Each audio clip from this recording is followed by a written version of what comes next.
A'udzubillahi minasyaitonirrajim. Bismillahirrahmanirrahim. Assalamualaikum warahmatullahi wabarakatuh.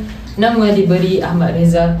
Pada hari ini saya akan berkongsikan mengenai hadis yang ke-13, iaitu menyukai kebaikan sesama Muslim tanda kesempurnaan iman.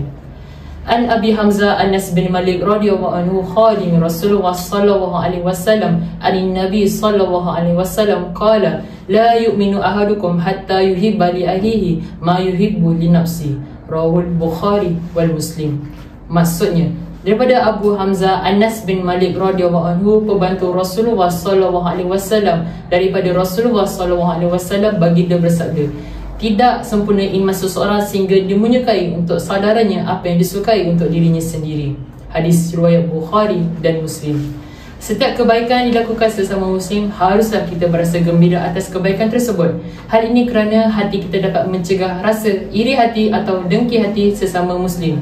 Sebagai contoh, seorang murid boleh mengucapkan tahniah kepada rakan kita yang telah berjaya dalam bidang co-curriculum di sekolah kita. Pengajaran yang boleh kita ambil ialah, sebagai seorang Muslim, kita hendaklah menghargai segala kebaikan sesama Muslim agar ia dapat membentuk jati diri atau peribadi yang mulia. Sekian pada hari ini, terima kasih.